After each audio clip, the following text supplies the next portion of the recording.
Welcome to my channel. मेरे channel में आपका स्वागत है। और आज हम असाइनमेंट्स के ऊपर बात करेंगे, सेम टू के डिसीजन साइंस सब्जेक्ट के ऊपर। तो जैसा कि हम पहले भी देख चुके हैं कि असाइनमेंट जो है वो आपके पोर्टल पे अवेलेबल है। 3 क्वेश्चंस रहते हैं, 30 मार्क्स के, total 10 marks for each question. ठीक है।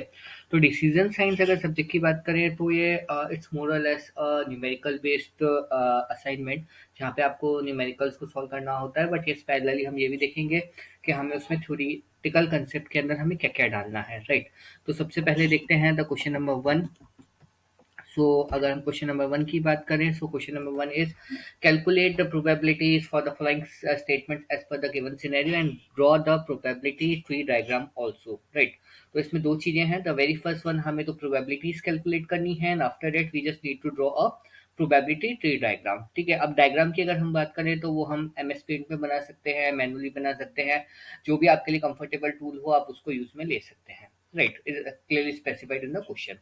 A study undertaken by the Rajan supervisor of the elections in 2002 revealed that 44% of the registered voters are Dharwati youth, 37% are the Rajmurti, and 19% are others. If two registered voters are selected at random, what is the probability that both of them has the same party affiliation? Right. तो अगर आप ये देखें कि 44%, 34, 37%, 19%, these all comprising of 100%, right? It means these are independent one, or you can say mutually exclusive, right? Because 44% आपका धरवाती युद्ध का है, 37 उसका, 19 उसका है। तो इसमें ऐसा नहीं है कि 44 के अंदर आपका राजमोटी भी या फिर अदर्स आ रहे हों। These all are independent, right. अब अगर हम कोई पहला वोटर सेलेक्ट करते हैं तो उसके होने की probability 44%, right.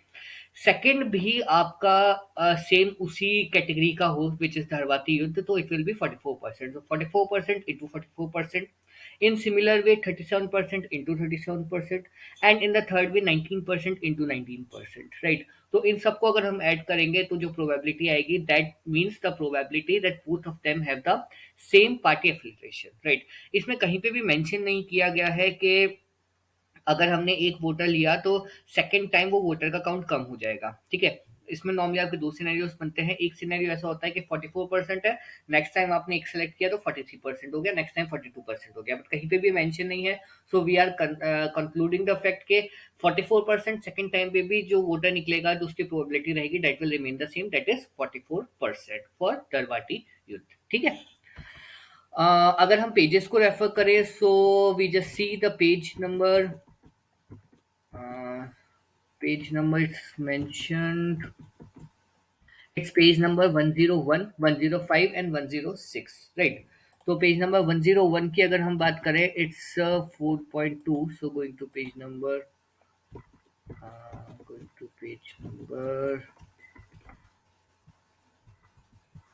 101.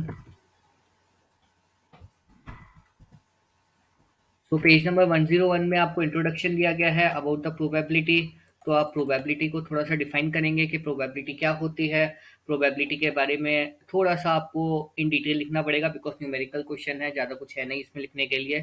Then next part comes as,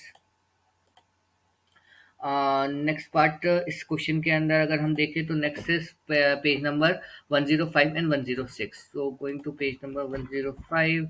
सो 105 में हम थोड़ा सा एक्सप्लेन करेंगे कि प्रोबेबिलिटी का स्ट्रक्चर क्या होता है, एक्सपेरिमेंट क्या होता है, इवेंट क्या होता है, एलिमेंट्री इवेंट्स क्या होते हैं। ठीक है। और 106 में आपको एक डायग्राम दिया गया है जो कि आपको ड्रॉ करना है, right.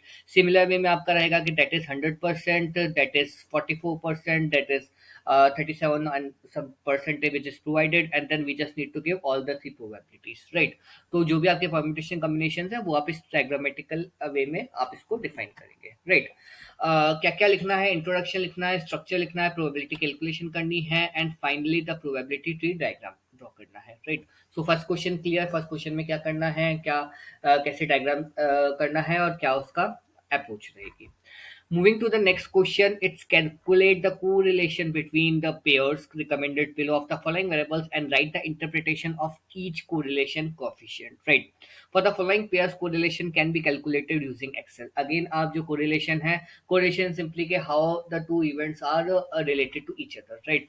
So correlation between the number of female migrants divided by employment versus male migrants divided by employment, between female migrants versus education, female migrants business, female migrants marriage versus male migrants right, ठीक है।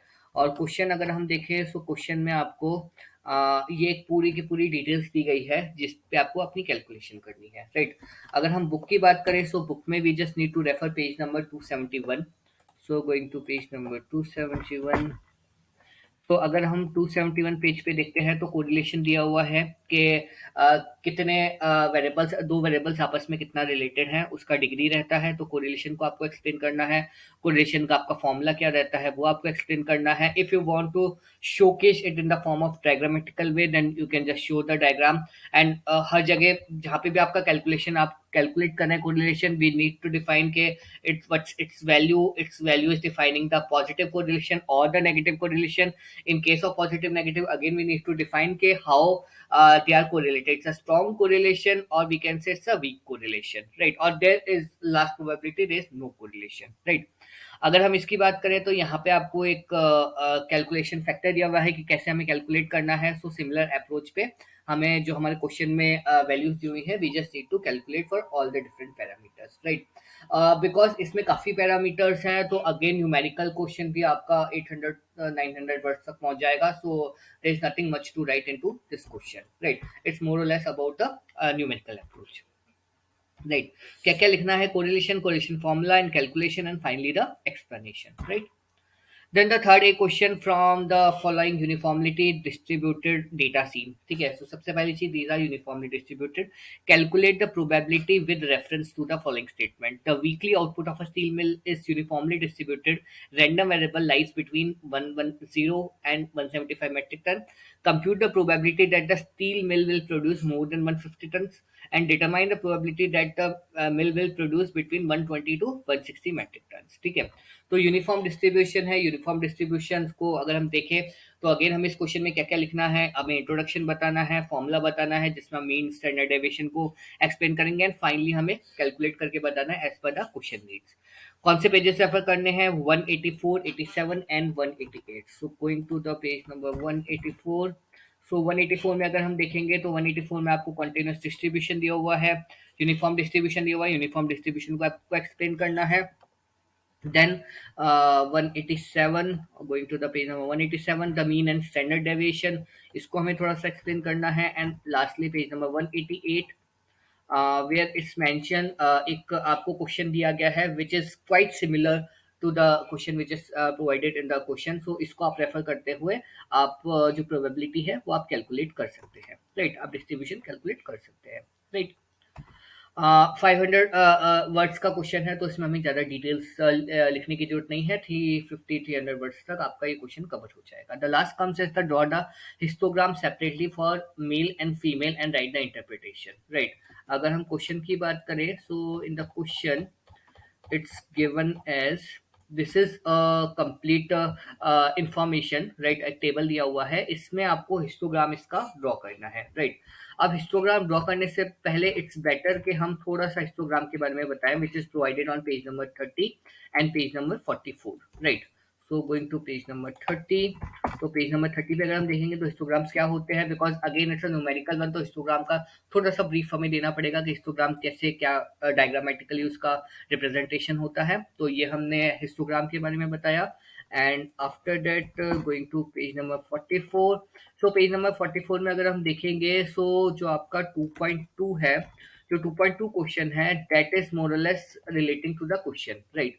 सो descriptive questions में आपका match करता है। अगर आप इसका solution देखेंगे 2.2 का तो यहाँ पे आपको एक हिस्टोग्राम प्लॉट किया हुआ है इन द सिमिलर पैटर्न। आपको जैसा क्वेश्चन में रिक्वायर्ड है उन डेटा वैल्यूज को लेते हुए हमें हिस्टोग्राम प्लॉट करना है राइट।